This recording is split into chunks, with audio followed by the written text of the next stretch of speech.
मतलब यह होता है पढ़ाई के साथ साथ में अपने दोस्तों सावित्री लखना न्यू ब्लॉक में स्वागत है। जय आदिवासी।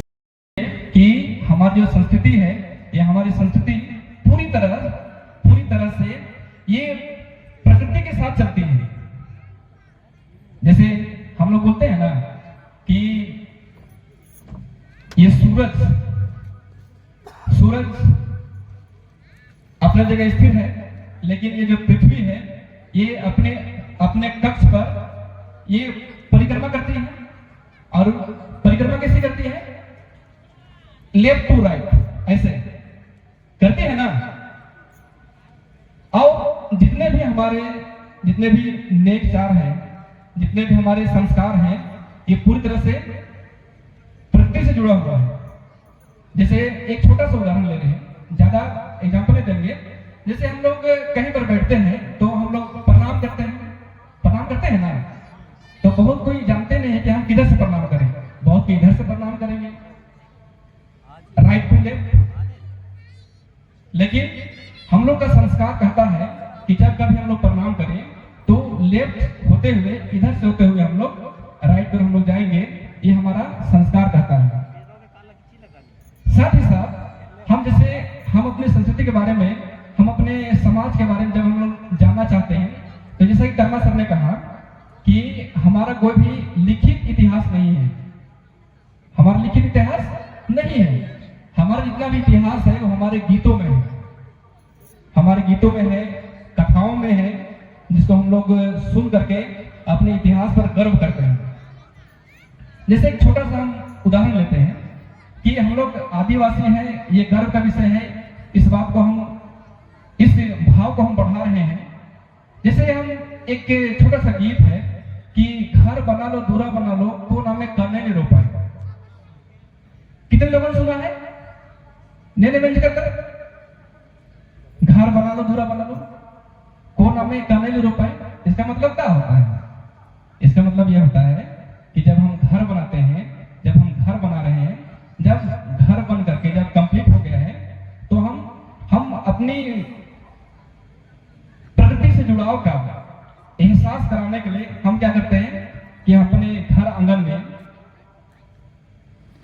प्रकृति का कोई भी एक पहचान, चाहे कनेली का फूल ही हो गया, हम उसको लगा देते हैं।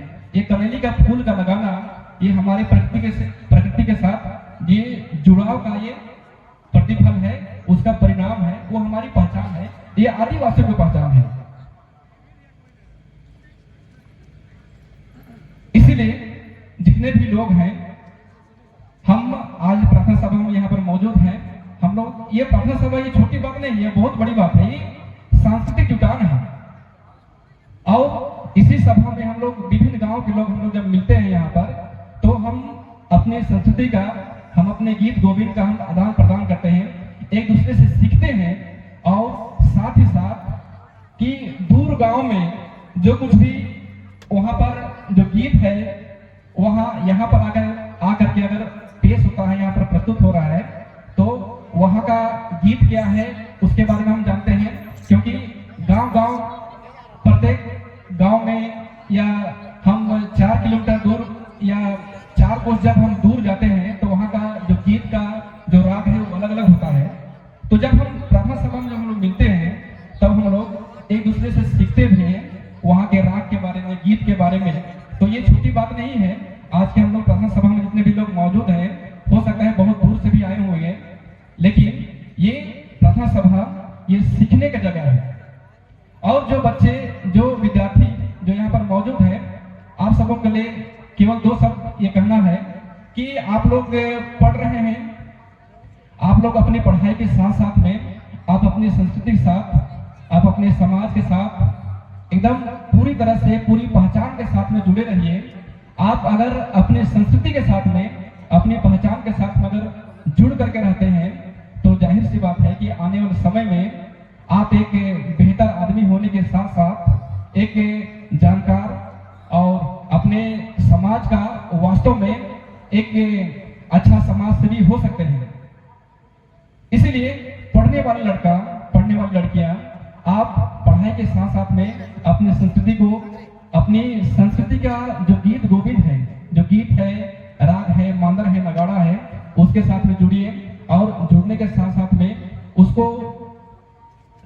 कीजिए, उसको दूर तक ले जाने का प्रयास कीजिए।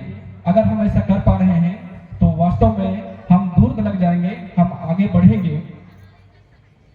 तो हम नहीं कहेंगे, कहना तो बहुत कुछ है लेकिन ज्यादा हम नहीं बोलेंगे।